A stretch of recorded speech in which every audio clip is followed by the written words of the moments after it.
Share. Affinity Extra. Be extra. The views and opinions expressed in this podcast may not be aligned to those of Affinity Extra.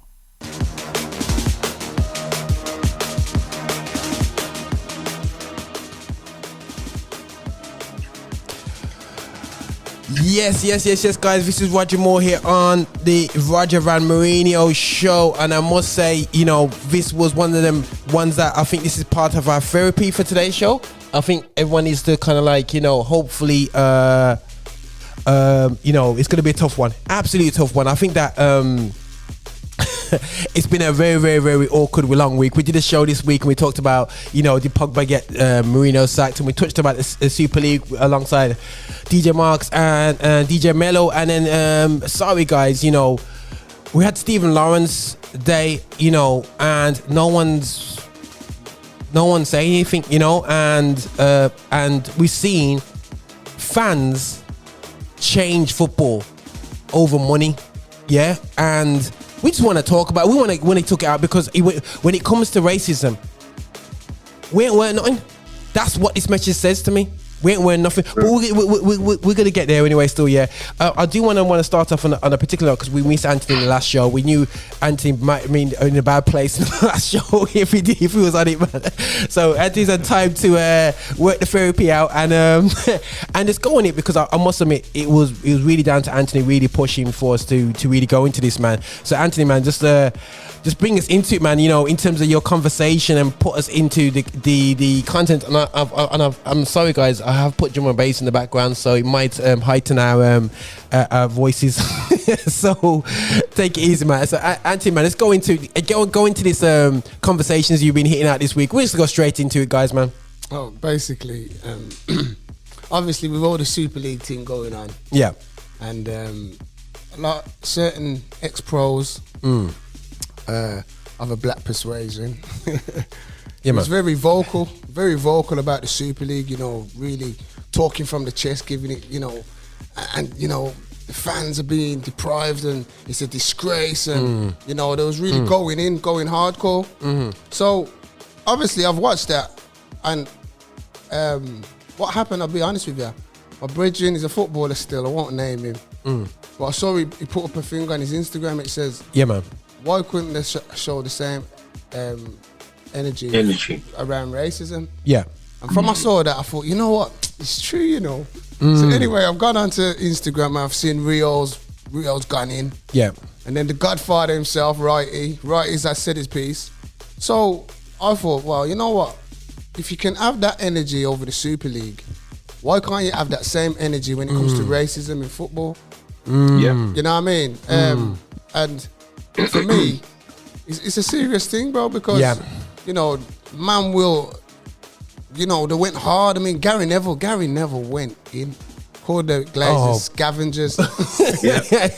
He called man scavengers. Now, why I'm saying that is because he's prepared to, next weekend they got to go Old Trafford for a game. Yeah. And he goes to the gate and they say, Gary, you banned, son, you can't come in. Yeah, for real. He's prepared to put himself in that position.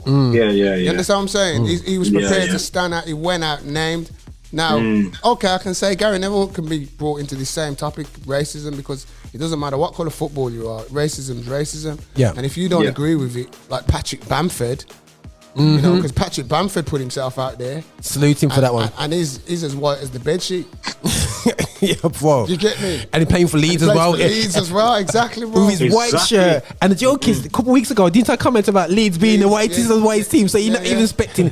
He's not even going Chapeltown, bro. He's driving around Chapeltown, so. And my man's put it out there. Not a jerk in tears. My man's put it out there and said what he said. So. Tomato sauce, bro. I just thought, well, I'm gonna have to have a word and say what I'm saying. So I went onto Instagram.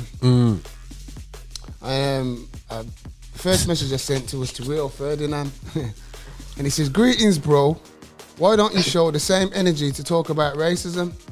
Why don't you speak with your chest about that as a black man?" And then I put, "A man got 3-game ban for being a victim, but I haven't heard you talk about it." You get what I'm saying? So I sent that to him, and then to Righty. Okay, you see the difference of Set out now. Greetings, legend. Someone's an Arsenal fan here. Why is it that you and a host of ex-pros feel so passionate about the Super League thing, yet, as a black man, don't show the same energy about the racial abuse black players receive? A black man got 3-game ban for being a victim, yet no passion about it, just passion about the Super League.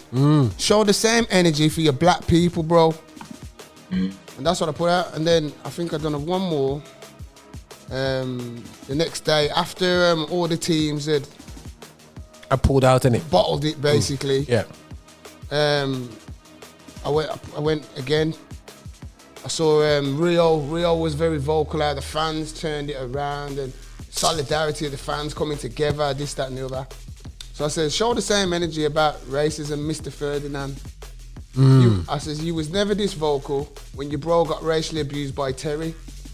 Don't get it twisted. As a pro, you was a top baller. You was a top baller. But I saw you on your brother's documentary and you said, I felt bad about it as I didn't really do anything. Your words, Mr. Ferdinand. But you got enough gums for the Super League. As I said yesterday, talk from your chest. Enough gums. Talk from your chest. And show the same energy over racism. Bruv, listen, when it comes to the colour of my skin, I got no manners. Yo, okay. You know what I mean? So what was the response before we get into They responded, bro. Come on. Okay, so there's no response to this, guys, and this is how many days later? This is about 3-4 days later. 3-4 days later, we have had no direct response off them. Now you said that you put one in the comments in public, innit? One of the comments was off one of these posts, innit? And people commented on it, innit? Yeah. Hit us back. So this, the third comment, correct me if I'm wrong, you just said there, yeah, you actually put it on one of Rio's posts, innit? Yeah. So that was actually a comment, not a direct message. Yeah. So. But there were some responses to it, though, innit? Yeah. One geezer come on saying, oh, here we go, talking about the past again. Oh, goodness sake, no. So I responded, I says, but it's still happening, so it's present day. So he's gonna tell it to somebody who tell it to somebody who's interested. So I just text back and says, but it was you watching my thing. I didn't comment on your thing. You've watched my thing. I says, but you know, obviously, you got nobody can't say nothing to you, God real, but that's your business. But as I said, for me, wow. As I said in the thing, bro, man's got enough gums out of the Super League, and when it comes to the racism and Rio, no disrespect, and it seems like I'm coming after Rio Ferdinand personally. Like it's just a him thing. Nah. It just happens to be that he's vocal, and he was saying what he was saying. So I'm just saying, well, if you're that vocal about the Super League, why couldn't you be that vocal? And you, more than anybody, should have been vocal because it happened to your brother. Yeah. It happened to your brother, the England captain, and I didn't hear no gums beating. I didn't hear you getting passionate. I didn't hear you stirring the chance that every man in every ghetto was saying, yeah, man, real, backing that. Nobody heard you saying nothing. And on your documentary, as again, quote and unquote, you said, I feel a bit bad because I didn't do anything. Your words, fam. Wow. His words, it's so, you know. It's interesting. I saw, he was on a program yesterday with a South African lady and two, I think it was Tim Sherwood and a presenter. And they were talking about the Super League and stuff and how it was terrible and tear. And the South African lady says, you know what? In the same way they go off and they've done their own thing and tear, in the same way that the fans have come together, the UEFA's come together on this, more or less overnight. And this is what I'm saying, fam. And they're putting hardcore sanctions, they're talking about putting in this and that overnight. Booting teams out, you know, bro. No, but it's the fact that UEFA turn around and say, right, we're going to sanction this, we're going to put this in place, we're going to put that in place already. They already turn around and says, we can put through that the guys who go into it can't play for their international clubs. Yeah. But how come they're not so quick? This is what the South African lady said. About racism? How come they're not so quick to put hardcore sanctions in place when 10 games is hardly enough for a racial incident, hardcore racial incident. That's what this woman said. And then the camera cut to Wrighty, and Wrighty was smiling, like to say, you know what? Yeah, I'm glad you said that. But he didn't back it. He could have picked it up and says, you know what? Wow. But the presenter stepped in and brought it back to something else, went on a clean, totally different topic, you know what I mean? But she went in and she mentioned about this 10-match ban, you know what I mean? And how look how rubbish that 10-match ban is. What does that say for racism?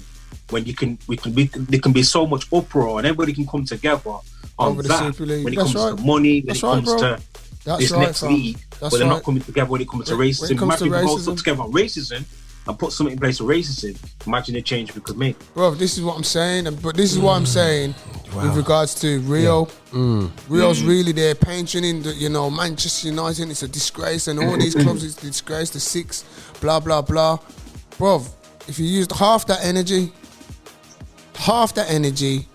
when the ex-England captain, because I don't call his name, racially abused his brother.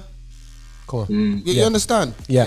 And so imagine that was 10 years ago now. Yeah. Imagine if Rio had spoken up and really went to, made a stat. You know what? But take off his England top. I ain't playing for them again. Bond that. And then you see man getting bigged up the other day for being apparently the best ever Premiership centre back.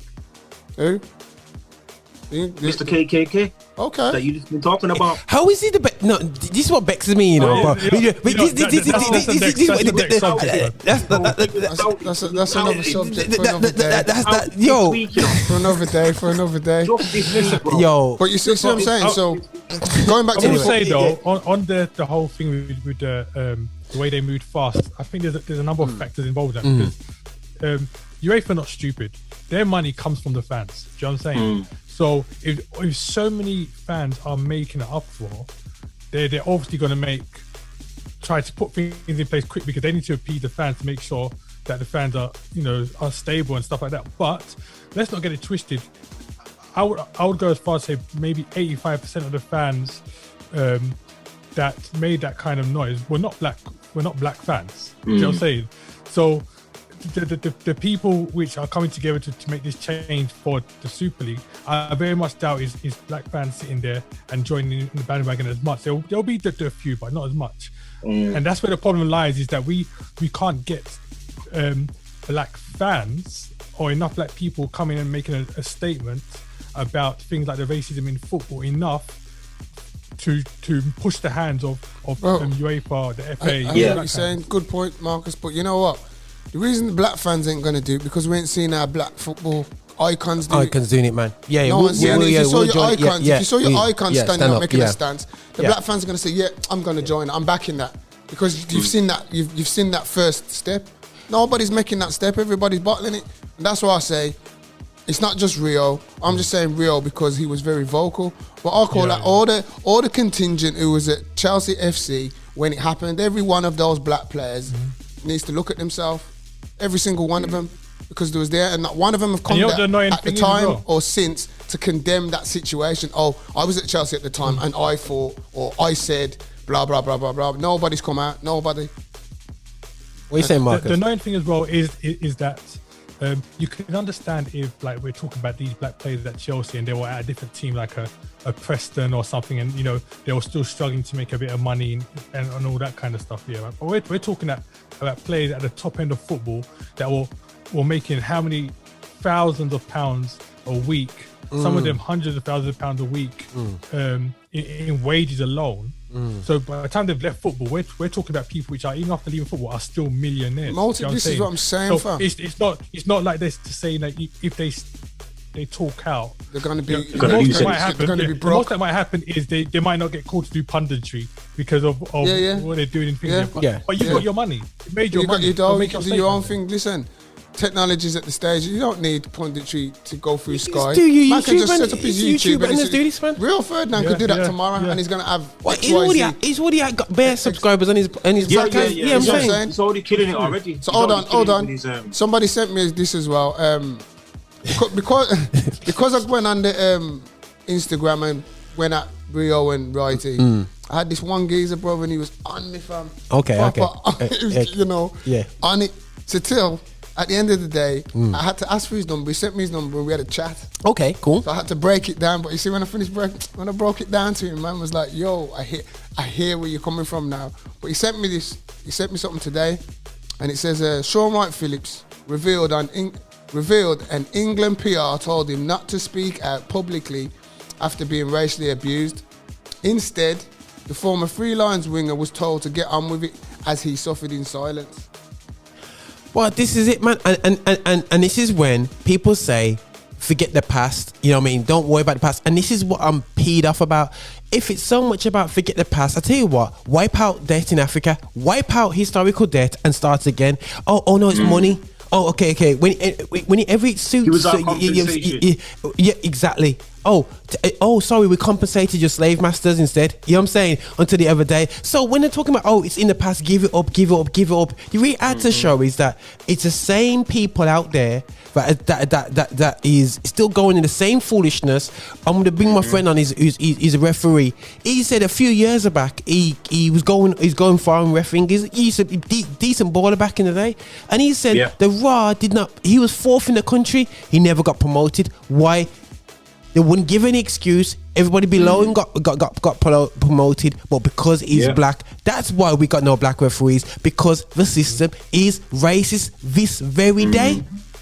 People just need to get over it. The problem is as well, bro, is that I think I mentioned it in one of the last things that you did, was that the issue within black football and the black players, etc. as well, and those in the power, is that the little that they do, they look at it and think, at least it's something. Where we look at it and think, this is nothing really. So I'll give you an example. The fact, for example, that West Brom have that statue up of Laurie Cunningham.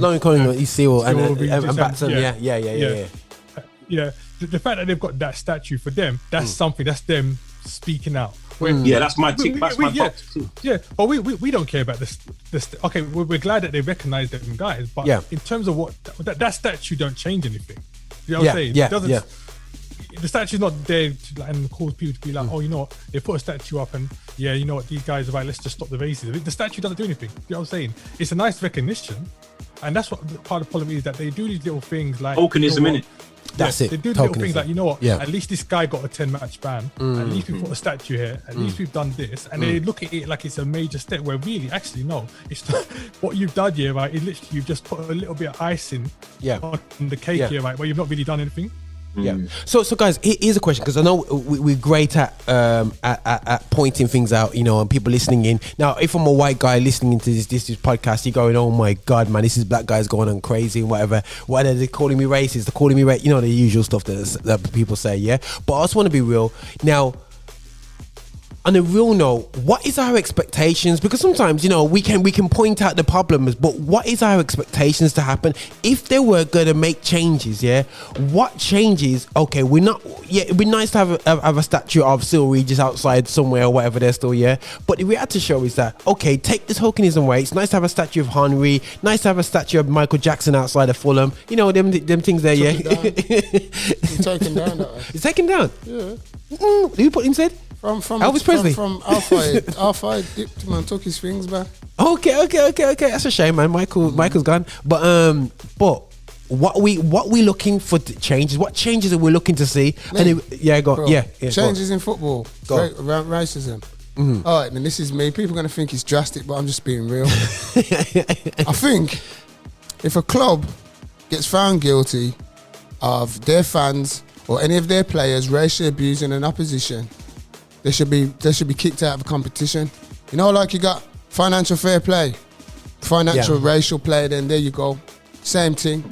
If your club, Manchester Derby, just for argument's sake, and we're at Old Trafford, and the Man City player goes over and he starts getting the monkey chants and all the rest of it, you know, bananas, the lot. Yeah. Do the investigation, clear as day, found guilty. Well, people are going to say, you can't do it for the first time, but you have to make the precedent. You have to make the precedent. So whoever does, you know what, Man United, competition was the FA Cup, okay, safe. Next season, Man United will not be in the FA Cup because of their racial behaviour. Now, what's that going to happen? It's going to hit them financially. Then they'll do something. And that's when they'll do something. But you see, it's okay to kick out Man City or whoever because they spent too much money. Yeah. No, I hear that. You understand what I'm saying? I hear that. So why can't we have something so drastic around the racial thing? Yeah, you get me? I agree with you, bro. Because once you do things like that, sorry, let me finish it. Go on. Once you do that, that sets that message out then, and it hits the club in the pocket. The clubs ain't going to do nothing about discrimination in football, racism, until it starts hitting them financially. Just like the Super League. The Super League just thought, money. As soon as everybody was saying blah, blah, blah, it's a problem. Yeah. My only thing with that is that racism is a very individual thing sometimes, and it's not really fair. Because, fair enough, look at these six breakaway clubs now. The clubs didn't know anything about it. The owners did. The money men did. But yet, we're talking about the punishment, and the punishment's going to be the players are going to miss out, the fans are going to miss out on certain things if they get punished at a certain level, yeah? Bro. But for me, there should be a blanket thing from the FA, UEFA, FIFA, whoever, that if you get caught or you get found to be using racial language and causing racial hatred at a football match, you'll be banned for life, plain and simple. Yeah, but I hear that, bro. But that's the individual, as you said. If you're a footballer, whatever competition it is, you need to be banned from that competition for the year. Yeah, but you see, bro, why I say the club, because until the clubs get punished, nothing's going to happen. They're not going to do nothing so about it. that's what you have to do, because like, as I said, the financial fair play, Man City, look, they appealed it and they got through, but they was going to kick them out, remember, for that one season. Chelsea had the little thing about the transfer thing. They couldn't buy in the players for how long. Look at the effect it had on them. People find loopholes, though. Like, that's right. I can go and sit in Arsenal crowd now with a nice Arsenal top on and everything. Yeah, I hear that, bro. And I could go, yeah. But you know what? And then I could get your club banned out. Bro, but with your accent, bro, your accent will give you away, though, bro. There's only there's no to tweet it out. But I know what you're saying. But that's what I'm saying. It has to be something drastic like that, though. We have to have something in such a drastic thing. Yeah. So the clubs take notice. It's the clubs, it's about the clubs taking notice. If the clubs take notice, that's when things move on. Because look, when Sterling got racially abused at Chelsea. Nothing happens. That's Chelsea. Everybody knows Chelsea. So Chelsea, happens. world-renowned racist club. Yeah, straight. Let's put it out there. It's not like we're lying. The captain for England got proven. You know what I mean? Yeah. So at the end of the day, what happened to them? Nothing. Yet their fans, it's clear to see their fans racially abused. An England international who was playing for Manchester City. Now there's an opportunity to say, you know what, boom. And if it's like, okay, it's the Premiership, you can't kick him out of the league. What do? You give him a 12 point deduction. You make them feel. You make them feel. And once a team feels, they're not going to want to go to it. And that's when they'll start stamping, if we get any racist geezers now, we have to get, because if it means getting 12 points deducted every so long, bro, if they're going to do something. And I think, sorry, Mark, you had something to say in it. Yeah. No, I mean, it was just in agreement with what Anthony's saying. I mean, on one hand, what his suggestion might seem very harsh, but at the same time, like you were saying, until you really hit clubs on a certain level, certain things are just not going to change. And even though, on one side, I do also agree with Melo, you punish whoever it is on the thing, but then you got problems like, for example, especially when you're talking about when coming outside of the UK, going to some of the European clubs where a lot of their fans are racist, maybe a whole bunch of them at the stadium are racist. Man, like Italy. Like what happened to Ibrahimovic. Yeah, man. Yeah. So in them situations, that we're not talking about one or two people being banned. That's a section. It's the ultras, man. You got Italy, the ultras, bro. You know what I'm saying? Yeah. So there has to be something where the club feels, because what needs to be put in place is that this thing of not preventing people from coming to the clubs has to be put in place by the clubs, and the clubs are not going to do that unless they've been pushed into a corner where they feel like, that's what I'm saying. This thing is everything. I mean, the other thing that I would like to see, and it's kind of taken place a bit already, but I would like to see it on a grander scale. I don't know if you guys know about the hashtag No Excuses project that's going on as well, but that's been there for a couple of years now, and it's coming more into the front now. But I like to see it on a grand scale. So basically, it's the No Excuses project has been run by OTB, and it's basically an organisation trying to work to getting more diverse people into the boardrooms of a lot of the football clubs. Okay, cool. Stuff like that. And right now, that's like you've got 12 footballers which have endorsed, supported, and got behind that. We're talking about people like Les Ferdinand, Darren Moore, Wes Morgan, Chris Hughton is supported behind that as well. Sorry. And it actually is funded by the PFA and supported by the FA. Okay. But I would just like to see, because even though the PFA and the FA are supporting this movement, I want to see them do it on a grander scale when it becomes a public thing, because I didn't know about it until I was told about it myself. So I would like to see on a grand scale it's public, like, listen, we are firmly behind this No Excuses or any other project like that, where we're trying to bring more diversity into the boardrooms of clubs, to the point of it, to the point of them talking about making it a legal thing in clubs in football, that they have to have a certain percentage of diversity in their boardroom. That's good. So that's one thing I would like to see take place, and but like I said, on a grander scale in terms of publicity wise. No, 100%. No, I think we need to, and this is the coach. But I know, Anthony, you mentioned about the situation with Anton Ferdinand from a historical viewpoint, and people are going to say move on.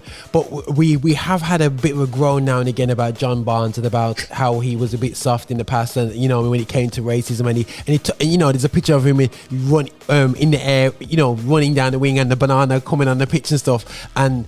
We've seen him get booed. I think that's why we cost him the most, because we've seen him get booed against Uruguay. I'll never forget there's a kid, watching him get booed.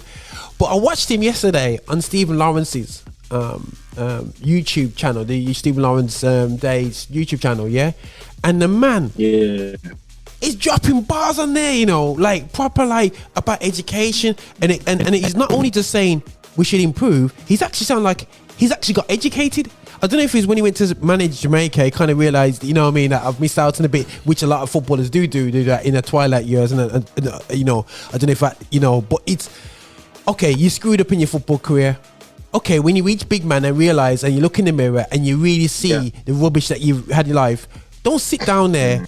And John Barnes, and you know what? John Barnes is still getting the gigs, and he's quite open about, he said it straight. He even said that, the way we've been taught the Bible, the Christianity is racist. He broke down from religion to the police systems to even how they portray World War One. That was the wound that you got a lot of white lecturers, and he comes in afterwards and says, 90,000 people at the 350,000 people died in World War One were Indian.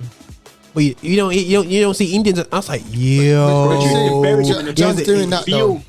Buried them totally separate to the other so-called war heroes and whatever. They have the Sikhs, they have the master of the Sikhs, and they all in a totally different field, and they weren't celebrated. Listen, crazy. John Barnes can do all that undercover. He can do that undercover. I think we're a bit harsh on Barnes. I'll tell you why I say that. He needs to go and do that. Sorry, Mark. He needs to go and do that at the front. Go down to Melwood, Go to Melwood, start in a training academy, and teach the Liverpool apprentices and all those youngsters about racism, about their city, Liverpool. One of the biggest docks for the slave trade. Make them know the history, man. Make them know the history, John. You can do that behind closed doors, and we have to go on the Stephen Lawrence thing. You have to go on the Stephen Lawrence thing to see Johnny Barnes do that. But when the racism comes on television and they put John Barnes at the front of the camera, what's he saying? Is he dropping them same bombs? Yeah. Is he dropping them same bombs? It's not too far. I think that's the difference. I think that's the difference. Is if we're talking about him being more public about it, then I think we could probably say something. But he's doing a lot of stuff behind, and he has been for a long time, even going back to the 1970s. Let's not forget John Barnes, as well as a number of the other black footballers back in the 1970s, 80s. They were part of the Larry Constantine FC, which was like an all-black football team. Do you know what I'm saying? And they were championing creation of all-black football teams and getting black players involved in football and all this kind of thing. John Barnes was heavily involved in that from the 1970s to 80s. So I definitely publicly could do something more, but I think he's always kind of been championing, trying to get black footballers to basically come forward and stuff like that. And these things, these same clubs, with the same kind of clubs where the people that we talk about in terms of Lloyd Cunningham and stuff like that, they were also involved in the Larry FC as well. Do you know what I'm saying? So there was stuff going on behind the scenes from even before he became a professional, which he continued doing even as a professional. It's just like we said, publicly he might not have been doing it, but he was always championing black players and the need to get them involved and stuff. But I'd still think he should have played for Jamaica.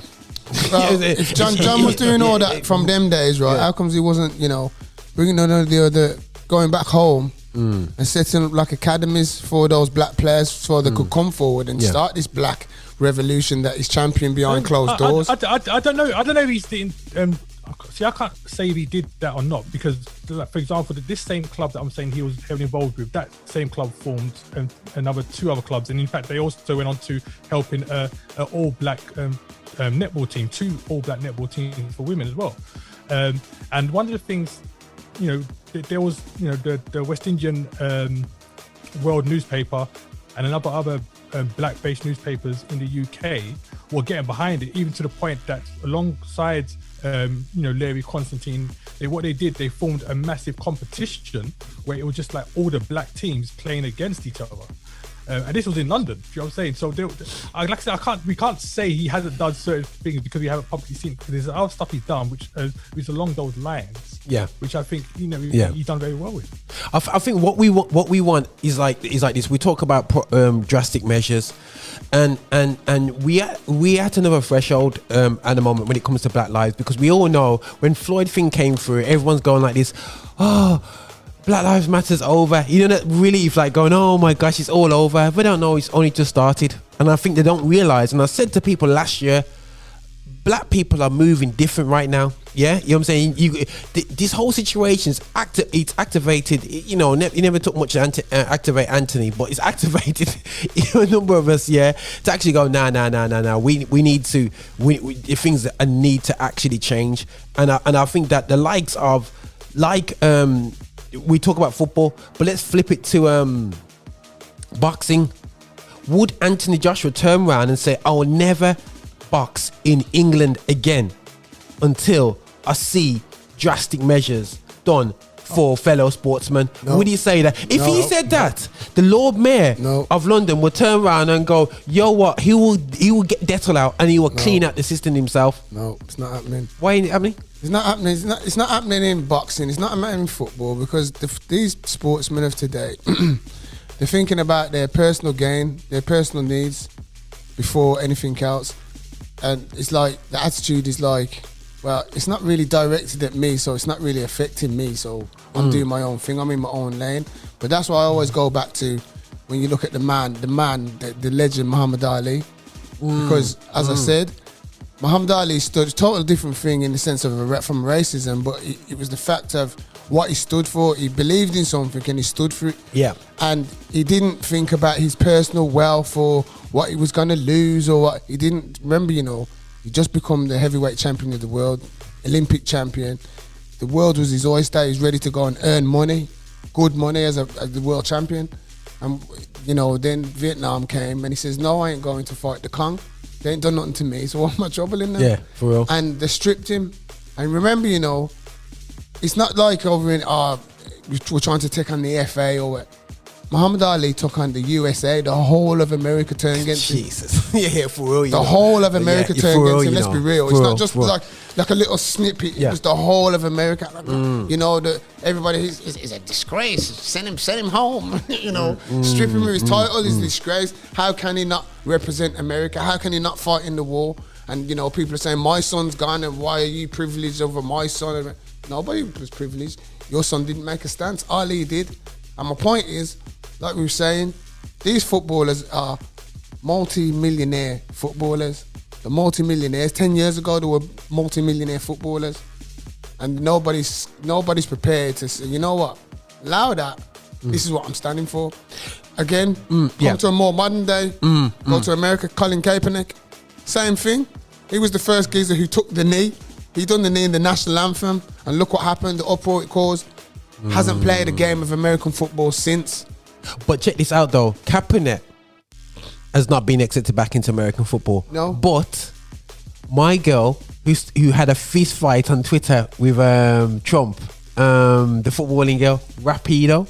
Yeah. And she's good footballer, man. She's a good footballer. Yeah. And she had a go at him. Yeah. And she did that speech when she went back to America. We've got white girls, we got black girls, we got you know what I mean? We got girls that love girls, we got girls that love guys. You know what I mean? She did that speech.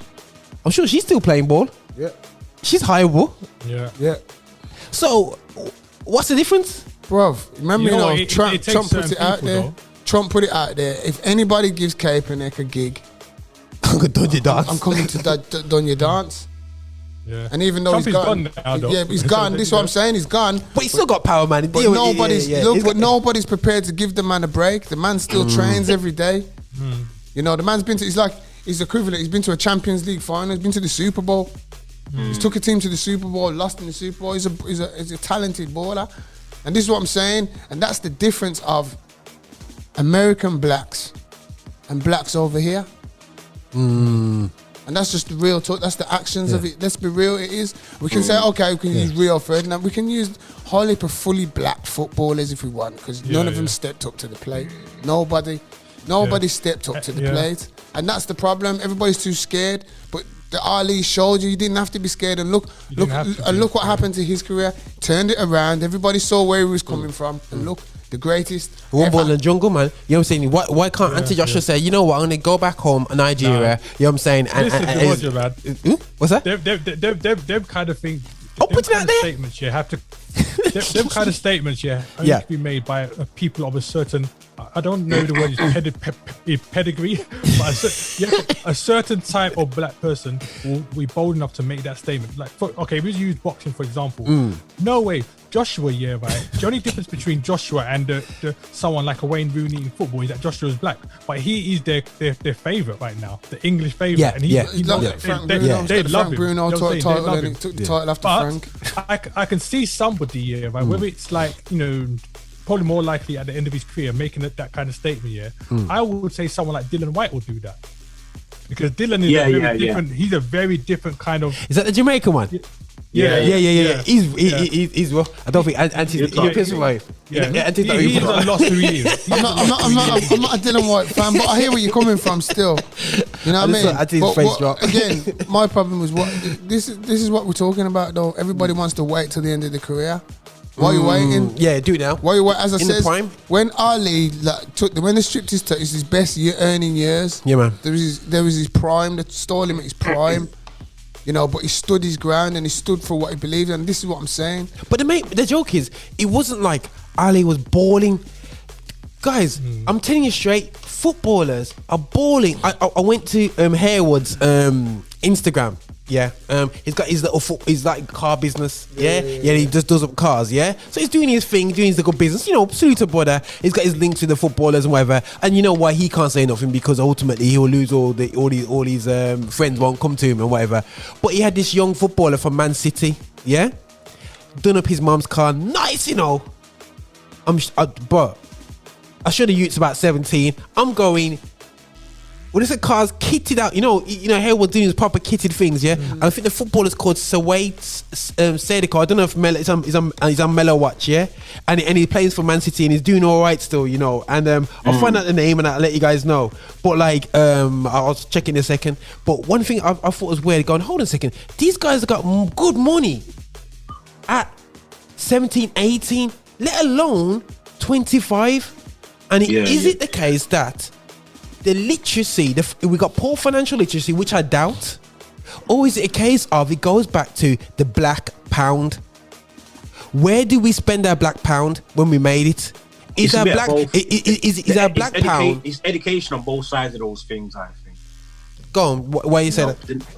They're just not managed well. They're not managed well. There's still a generation where they're throwing money at them, but they're actually sitting back and watching them. It's the same way right away through the American music. What's the word I'm looking for? Industry, where you got all these youngsters and they throw money at them and they go and get iced out, they go and get a car, they go and get this and that, then they end up dead in the hood because they've got no understanding of what they're going to do with this amount of money. They're just giving this amount of money, and then these people sit back, watch the ratings go up, and watch this child get killed. But then you're still going to make your money because you've got all their rights, their things. You get me? So the clubs aren't losing out, the managements aren't losing out, but the kids are losing out. But they don't know what they're doing with their money. At 17, you're spending all that money on a car at 17. Auntie's looking at the car right now. Auntie's like this. Oh my God, kids don't mind like that. Sammy Dozy. You heard of him, Mello. Sammy Dozy, Man City. Sammy Dozy. Dozy. He's a footballer. He's coming through. He's got a few skills, man.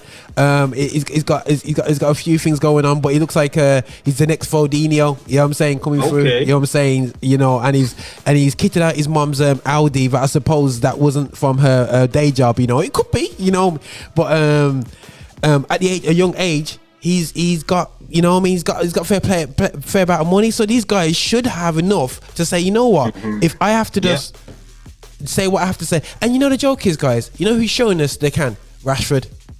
Because Rashford has stuck out his neck, you know what I'm saying? And he's gone against the government system. And I'm not saying he should do the race thing. I salute you for doing what you're doing. Something that you've suffered yourself. And you're doing it, and you're looking after the youths them that are coming through, because he knew that he was in a state with black and white, so he's not even you know, he said your all kids should yam, full stop. You know what I'm saying? And his focus of that, he's put his own money in, and on top of that, he's pushed for government and big investors to put money in as well, you know, and to immobilize people. Why can't? That's one person, you know. What's Martial doing? True. What's Jadon Sancho doing? What's these young boys Sterling doing? I know he's got a good yard in. When we look at racism, though, when we look at the whole racism thing, though, you might argue that okay, what Rashford is doing is good, right? But he also knows that it's a safe topic. Do you know what I'm saying?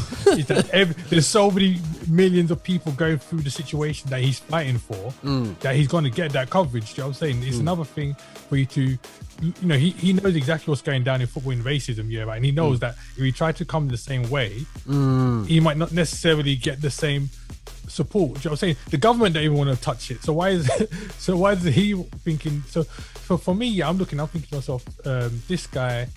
It would be nice for him to come out and do something on the racism on that side of things, but I don't know. I think he played it very safe. He chose something where he knew he could win. Okay, if you ask me. Yeah. Okay, cool. That's interesting. That's interesting perspective. I don't know if you know what I mean, Mark is a bit more mellow on the Rashford thing, but you know, I do salute the guy for doing it, whatever that's so. But you, as you see, the finances that we have in the footballers, you know, you talk about black football teams. How many black football teams should we have that we don't have to worry about subs? We shouldn't, you know, black people, you shouldn't have to worry about subs on a Saturday, because we got enough money in our system. But I want to flip before we come out of this, man. I want to look at something which we grew up watching, Olympics. You know, I got vivid memories of I don't know if you guys remember Ben Johnson. What, a Jamaican-born Canadian? Ben Johnson. I remember Ben Johnson. All I remember is the rigmarole after, because I remember watching the race and thinking, yo, my man is molted. And I was glad because I didn't like Carl Lewis. Couldn't take Carl Lewis. Oh, you couldn't yet? Nah, bro. Oh, cool. That's a given, that answer. Bro, I don't want to say it because I don't, you know, we might get allegedly callers calling in and that. But I didn't like Carl Lewis, and so when the whole thing blew up about Ben Johnson, I was like, wow. Well, I didn't know drugs could make you could improve you like that. Listen, mate, you got that, and you got Ben Johnson, but I remember the 400 meters as a kid. We had Ed Moses. The hurdles though. Hurdles, 400 meter hurdles, you know, and Ed Moses and all them guys. Wait, Ed Moses and there's two of us, isn't it? Two of Americans, isn't it? There was just 1, 2, 3, 1, 2, 3, and I was just gassed by the American athletics, because they're just black man after black man after black man after black man, 100 meters, 100, 4x100, and all them levels. I was totally cool with, and obviously, as a child, we didn't get shown much pictures in the UK, but obviously we see the fist of the runners who lifted up the fist. You know what I mean? And you know, if people want to kind of like do the research on that, you can check that out. But this Olympics coming up in Japan, I don't know how it's going to work out in terms of with fans. They said that we can't do no knee and no protesting about racism. I was like, what the heck? And then I had a lady come on there and she was like, oh well, yes, we shouldn't protest and whatever this or yeah, but I don't know. I weren't feeling too on that, man. That, you know, and that's where I'm at with it. I don't know how you guys feel about that whole situation with the Olympics, because I feel like it's a major platform and it should reflect, you know, justice for everybody. Personally, for me, Go on. I think because this says you shouldn't, you can't, or they're not gonna, there'll be an athlete there who's just gonna, you know, just thinking, okay, I'm just gonna go up there, get a medal, and do my protest and do it on the rostrum. You know, but they can't really stop it. You know, it's done, innit? But with regards to the taking in the knee, bro, as I said to you off air, the taking in the knees it's token based now, and there's no power behind it. Yeah. So I'm not really too fussed that the organisers have said they don't want that kind of behaviour going on in the Olympics. But then to say about you can't make a stance about racism, I think that's a bit harsh at the same time. You know, I'm not saying you have to take the knee, but it's an individual, as you said, right? It's an individual thing, and if somebody feels offended enough to make a stance, make your stance. That's how I see it. If I'm racing and something's happened, and I'm, you know, like Lewis Hamilton, you know, again, this is what I'm saying. They've told you, they've gone out the way to say they don't want this at the tournament, but you know, something about somebody out there to think, if I'm in that position, I'm gonna wear a t-shirt or whatever, but I'm gonna make a stand, because as you see, you know, we have to make a stand. We have to make a stand. We can't keep, as Christian people, what does it say? You can't wait for perfect situations. You got to step out and do what you need to do. Step out in faith, innit? That's what we need to do. Someone needs to step out in faith and do something. Stop waiting till your career's over and then you have a little, you might say little 2 sentences at the end of the day, because as I said, nobody's championing racism as black sports, especially from an English European basis. The Americans, they'll go ham. LeBron, you know, they do something tomorrow. LeBron's calling out the player. That's it, lads. Strike. Yeah, striking it. Yeah, That's it. And everybody, NBA's finished. It's locked off. Yeah. But we ain't got that. You know, there's nobody with marbles like that over here. Why do you think that, you know, we look at Usain Bolt, he has made absolute money for the Olympics over them. I think they're going to lose millions just because Usain Bolt ain't there, Yeah, for real. Is there something about, okay, West Indians themselves, they're not really too fussed on the whole racism thing? You know what I'm saying? You know, they're not really on it. Because they live at home in Jamaica, they don't face it. Okay. They don't face it. I don't know, man. You know, for me, I wouldn't say it's the case that they're not too fussed. I think you're going to have those which have completely been westernized and they don't care. But in general, I think that... especially when you're talking about people like our age upwards, do you know what I'm saying? You've lived in the country long enough to know that there's certain things you might say or do which is not going to change anything whatsoever. Yeah. So you kind of get to that point where, you know, unless it's directly against you, maybe there's that element of, you know, why do it? When I first arrived, I was fighting to try and stay at a certain thing, and nothing, you know, 30 years, 40 years, 50 years later, nothing from my perspective has really changed. You might not be as obvious in my face, but it's still obvious right there. Yeah. You know, why waste my breath? Do you know what I'm saying? I think the younger generation, I mean, even when you watch the marches that take place, most of the people on the street were young. Do you know what I'm saying? Most of them were the younger generation. Yeah. So I think the older generation have kind of got to that point where, you know, I've been fighting, I've been trying to do whatever, or I've said certain things, or I've seen how the system has been worked here, right? And I know that right now, regardless of what changes have happened, the system is still not at a place where it's going to make much of a difference. And even with this whole Olympics thing, like Ant, I'm not overly bothered about the fact that they made that statement. I think, again, that, you know, just like you said, it's a very token gesture right now. The only thing that I would say is I don't think they should have tried to force it as a law thing that you're not allowed to do it. I think they should have left it open for people to decide for themselves. But, you know, if I watched the Olympics and none of the black athletes did it, I wouldn't be bothered. You know, even before this Olympics come up, I've watched some of the qualifying and other Olympics over the past year, and I can't think. I mean, I didn't watch all of it, but bits I've seen, I didn't see any of the black athletes make the sign or anything before they started their event. So for me, again, it doesn't bother because, and I've said it before, it's just a token thing. You do the need. All that happens is the world sees it, yeah, right, but they ain't changing nothing in the world. Exactly, bro. Real talk. Wow. Yeah, man. Real talk. Wow. And that's the thing, you know. Yeah. And this is the thing with racism full stop in England, you know. Look at token 1 and 2 token gestures are being made, but no change is happening. No change is happening. Football, okay, let's go back to UEFA. When UEFA make these decisions, I'd like to see how many of the members of UEFA are black. We've got to talk and can say something, can say, you know, well, as a black member of UEFA, I want that geezer. I want him to have 25 game ban, a £350,000 fine, and da. How many, you know, how many black people are in the position to punish? Yeah. Because all these punishments are being done out by these old ass European old men from with their old fashioned mentality of you know, black people should be lucky we're giving them crumbs. Yeah, and the thing is, my friend, she's from I've got a friend at work, and she's like she's Italian, yeah, Ghanaian Italian, and I'm like, it's your racism, and she says, listen mate, this is heaven in England. I was like, what do you mean? He was she said, Italy, yo, he's like, on the street they just call you the N-word, feel no way, nothing to happen, you know what I'm saying?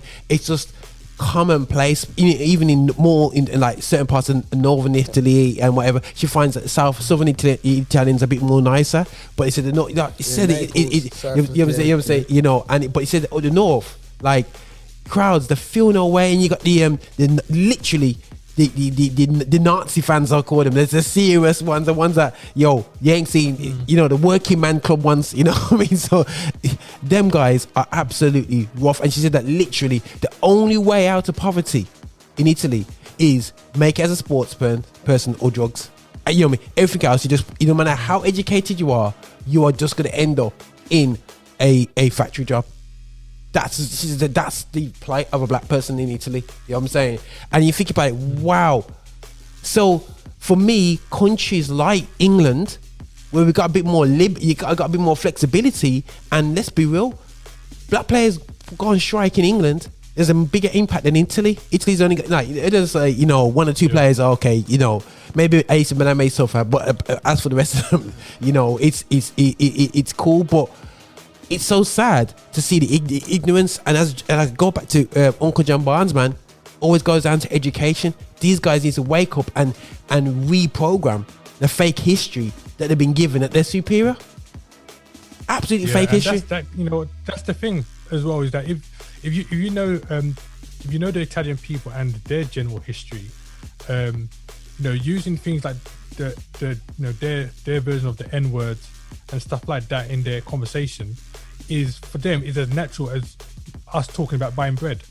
Yeah, you know what I'm saying? It is actually, it's like literally part of their language. Yeah, you'll have those which are racist, which will use it, and you'll have the people which will not claim to be racist, but they'll use it because they've been brought up in a way where it's just a natural part of the language, conversation. Yeah. So, and I suppose that's where it goes back to what we was talking earlier about some clubs, right? It's not just about one person that's racist in there, but it's a whole system of them. A lot of the time it's because they've been brought up with a certain culture where to say certain things in that sense is just normal. Do you know what I'm saying? It's like there's nothing that they'll make noise about, that, you know, they could have that conversation in front of a police officer in their country, and the police officer wouldn't bat an eyelid because it's just part of their everyday conversation. And you can see even not just in the conversation, but the way that people treat you or look at you. I mean, I was in Italy last year just before COVID. Do you know what I'm saying? Okay. And I can clearly see, just in terms of the service I was receiving, the difference between how I was being treated compared to some of the other guests that were there being treated. Do you know what I'm saying? But again, for them, it was so natural because that's the way they kind of would. Just like, it was just part of the culture that you do with all your people first, you do with that, and then the black is to the side, and they generally don't see like it's a big deal for them. It's like their everyday thing. You know what I'm saying? That's crazy. It's crazy, man. It's scary, and I think that, you know, I think everybody just needs to realize that it's time to make a stand. You know what I mean? From Rio, Ian, and we're talking about also, you know, Andy Cole, Dwight York. You know what I'm saying? You know, going back, you got Denise Lewis, Colin Jackson. You know, all them people there. You know what I mean? Athletics. You get what I'm saying? All these geezers, all these people had chances to open up their mouth, man. Redman and all these guys, you know. You know what I mean? Nobody wants to do. Everybody's just waiting for the first person to do. And once that one person comes through, you know, it's gonna come out. I'm telling you, it's gonna be messy. It's like I was talking to Roger yesterday. I was saying about that the paedophilia thing in football, yeah. And when you watch that documentary, and the first person who comes out and he says, I remember they were saying like prepping him for the. I think it was like on This Morning, something like that. Prepping him and saying like, what are you nervous about? And he's just saying that nobody comes forward. He says he doesn't want to go through all this and nobody comes forward. And then one person came forward and then it just boom. And then it flows through. Look, now the man's doing 30 years in jail. But somebody had to make a stance. You know what I mean? Somebody had to make a stance, and even that'd be a good interesting thing to look at as well. How football clubs who employed such animal people and let them loose around young kids to abuse them, those football clubs should be taken into hand as well. Bro, the whole thing, you know, and I dare I say, a lot of organisations in that period, bro, football clubs, dare I say, churches, you know what I mean, black and white, you know, a lot of organisations, you know, and we talk about children that, like, we talk about our age group, you know, when we were little, you know what I mean, we weren't safe and we thought we were safe. Bro, you know what I'm saying? As I was saying to you, Roger, sorry to cut you. Yeah, that's all right, bro. As I was saying, the reason that documentary for me hit home, because my manager was like that. My manager was exactly like them geezers there who was grooming young boys. My football manager, was like that. And certain men who play for the team I play for, they know. I could come on here right now and name players, name them, but it's not for me to do that. Yeah. All I can remember, what was so hurtful for me. Well, as a big man, I cried, bro. It made me cry, brought me to tears, man. Trust me, because I just remembered things. I remembered little things that these men now, grown men, were saying that they was being told at the time, because I remember hearing those things in our changing room. Wow. You know what I mean? And it's a serious, bro, it's harrowing. Yeah, man. No, seriously, it's a harrowing experience. If you can watch it, watch it. Yeah. Football's Dirty Secret, I think it's called, or something like that. Yeah, watch it, it, I'm sure it's that. Serious. And the manager I'm talking about, Mark Walters, names him in his book. Mark Walters names the same manager, and I remember my manager talking about Mark Walters. I remember him. Trust me, man. It's just, and, you know, he's known, and then years later, this football manager I'm talking about, he got done. He went to jail. Wow. You know, real talk. It was out there. It's real talk, man. Mans were taking advantage of people's kids just because they promised to play the football. You don't do that. I'm going to do this. If you tell, you won't make it as a pro. Man's going to keep his mouth shut because he thinks he's going to be a pro. Wow. Bro, it's a manipulation, man, and I think that, you know, as you said with what young Whitey says and what people have said, and they've held people down and made people scared. They've abused their positions, you know. And FA, from FA officials to league officials to managers to other players, have basically silenced us in a number of areas, whether it's exploitation and even and also in racism. They've kept it quiet just so they can elongate the career. But really, when they look at it and they sit down and thinking, you know what, I should have got there. Right now, we don't want to go into this debate anymore, but we are keeping it quiet. They still call JT the best centre back of all time in the Premiership. That's called spitting in your face, bro. Yeah, and everybody knows he's not the best. So, you know, I mean, as far as, you know, guys, you know, definitely, I want to end on a cooler note, because Anthony didn't get asked his question in the last podcast that we did. We're gonna put him on the spot now, and we're gonna see if he's right where to use his expertise in football. Who is gonna win the Champions League? So right there, what's the semi-finals? Chelsea versus Real Madrid. Chelsea, Real Madrid, and who's the other one? PSG, Man City. Man City. We got him Chelsea, here, you know. Real Madrid. At the 4 there, I have to go. If I'm going on form right about now, I would say Man City. But I've just got something about. I think PSG can do them still. With Super Kylian up top. Like, Yeah. come on. You know, it's Kylian and Neymar. But then City. But let me just say this. I knew Chelsea was going to done him in the semi-final. I knew it. Oh, man. but I knew he was going to do it, man. I knew it, man. Yeah. I just knew that was going to happen. And I think, I reckon PSG, Pochettino can manage. He knows how to set up a team. Yeah. And I think he can do Man City. Do you know what? Put myself out. I think PSG are going to win it, you know. What about Real Madrid? That's my heart. I want PSG to win it. I'd like because of Mbappe. Yeah. Just for Marks and Melo, really. You get me? No, I said PSG as well, man. I said No, PSG. I'm talking about the Mbappe thing, bro. Me and Roger was militant. Me and Roger was Mbappe militant all day. No But Haaland. on a experience, Real Madrid, Chelsea. At the same time, Real bro. Madrid knows how to win. Bro. Bro. I hear what you're saying, but like I says, I thought Liverpool could have beat Real Madrid, Jano, and look what Madrid Klopp let me down still. But Tuchel knows that. Listen, he's set up Chelsea a certain way.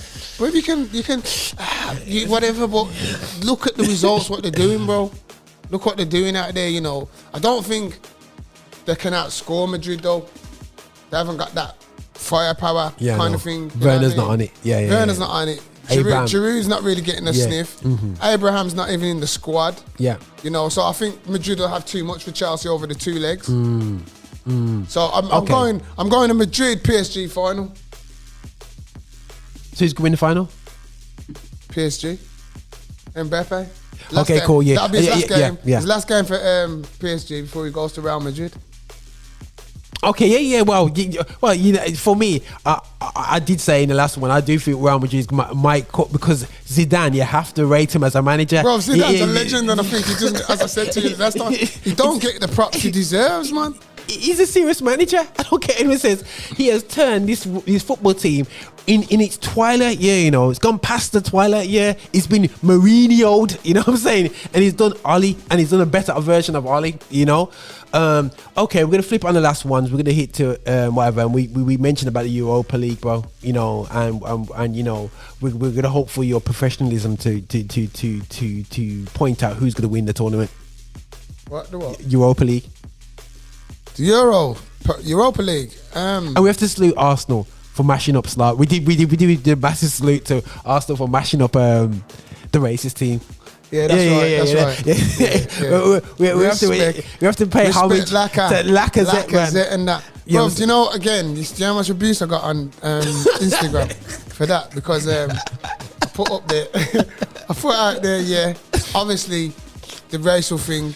He's got, the whole club's not racist. It's not the club's position to find the players. I says, well, yeah, it is actually, because if I'm a club and you believe in certain things and you've brought shame and disgrace onto my club, you're going to get fined for bringing my club into disrepute. You know, you've tarnished my club's name. So if you're saying you're not a racist club, Slavia Prague, how comes you never find the player? Listen, I saw the hug up the black guy in their team, like, so, you know, like, you better keep still, bro, man. And that's what I'm saying. That black geezer should be ashamed of himself. Because if anybody was supposed to take the knee, it was him that day. Yeah. It was him to show, you know what, I'm with all them players out there, I'm with them because what my teammate did, I don't respond for. That's what I'm trying to say. And this is what I'm saying, bro. Nobody's got a pair in football to do them things. Man's willingly hogging up his teammate. Let's be real, that one player isn't the only player in Slavia Prague who fought what he fought. Let's be real, bro. You know what I mean?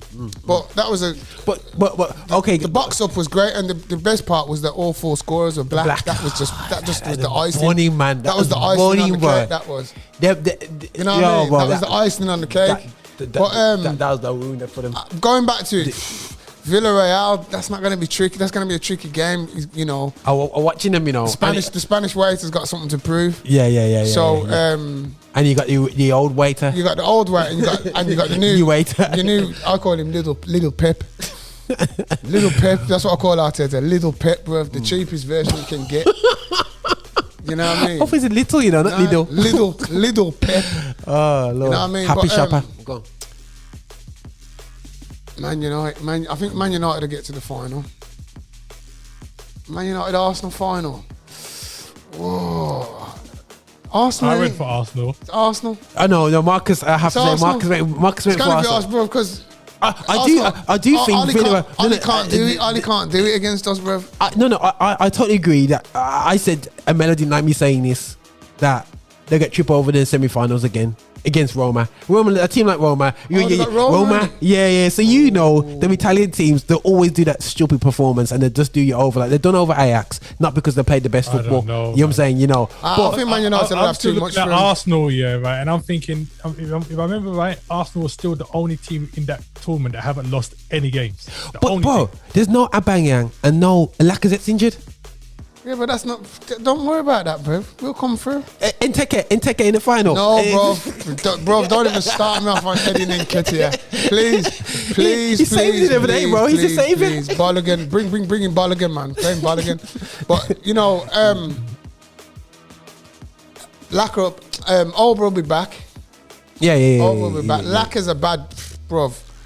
Everybody talks about Lacazette like he's some idiot, you know, and I rate Lacazette. Yeah, I rate big Lacazette. footballer. Yeah. I want him at Old Trafford. He's a big baller still. But I think if it's a Man United Arsenal final, I think Arsenal will do it still. But and I'll be honest now, I don't want Arsenal anywhere near the Champions League, bro.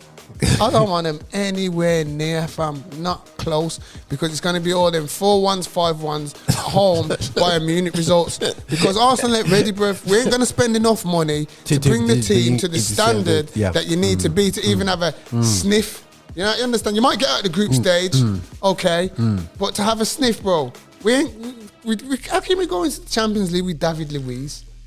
How can we go into the Champions? Come on, bro. We can't. David Luiz is about 104 now. You know what I mean? He's there, should be falling out soon. You can't. And David Luiz is one of our best defenders right about now. Let's have it true. You get what I'm saying? You can't be going like we was talking the other day about Jesse Lingard. Bro, everybody's about Emile Smith Rowe and all the rest of it. Bro, great little prospect, come through the ranks, but Arsenal, bro, I'm used to Dennis Bergkamp's, Robin van Persie's top notch. Yeah. I'm not used to these little, you know, no disrespect to Emile Rose Smith and that, no disrespect to him, but I'm used to some creme de la creme, bro. You understand? You know, you're going to them top cake shops. This is Greg's, bro. It's like going to Greg's, fam. You know, you understand? The £2. You know what I mean? You got your meal deal. You got your meal deal. You know what I mean? You got your meal deal, bro. We're just not. Arsenal need a, bro.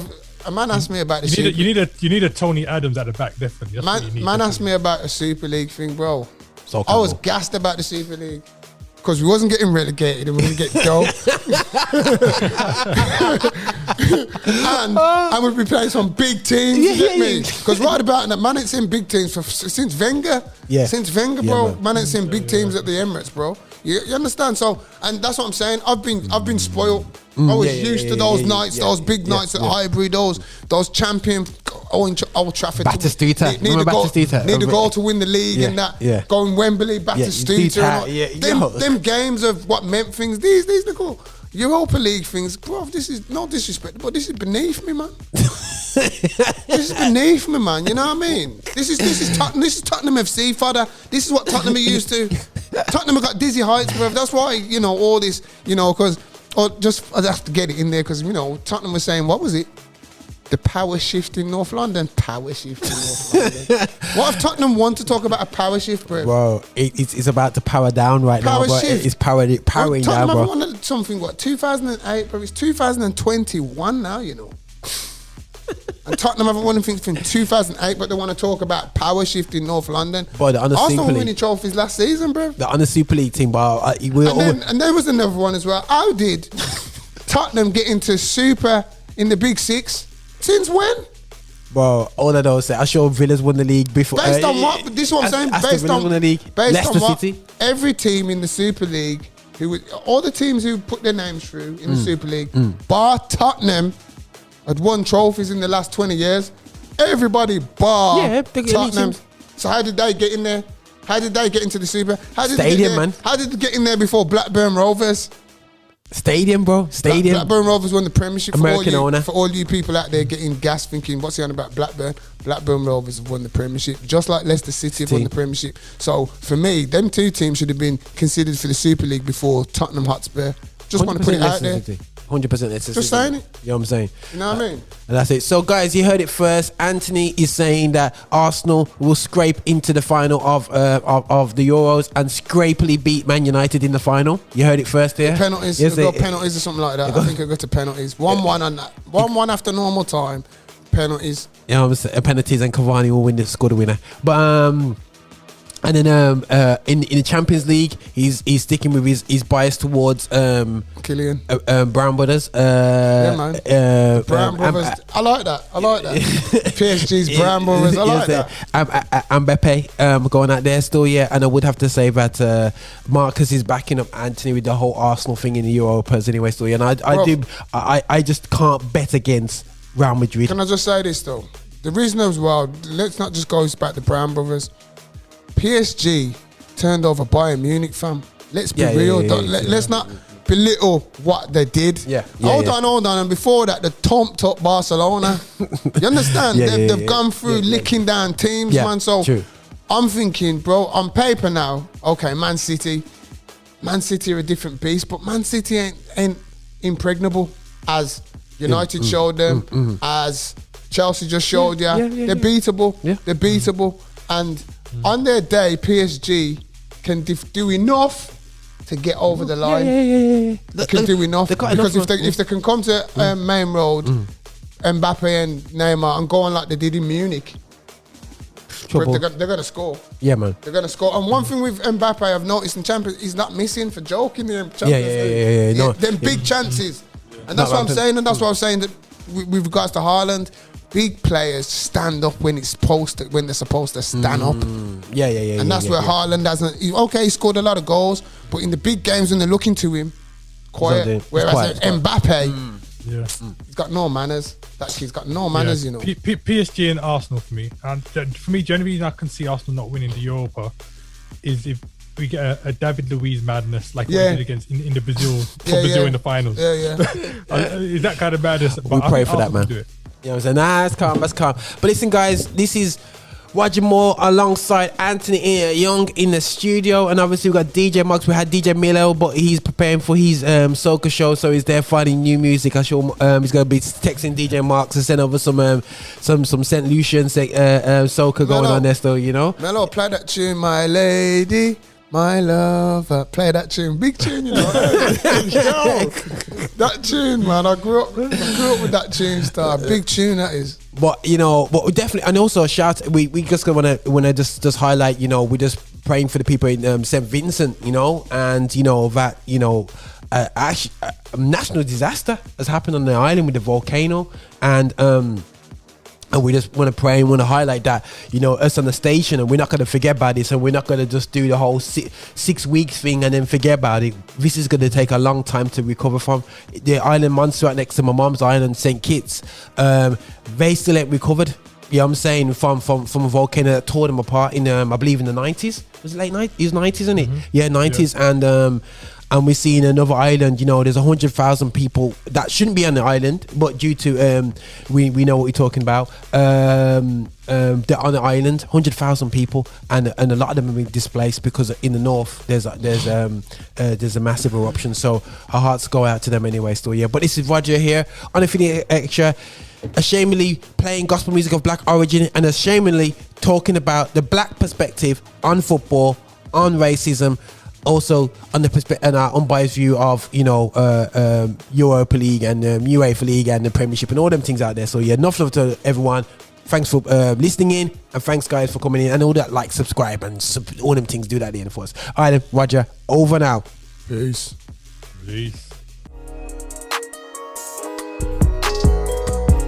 Visit us for updates and shows at affinityextra.co.uk.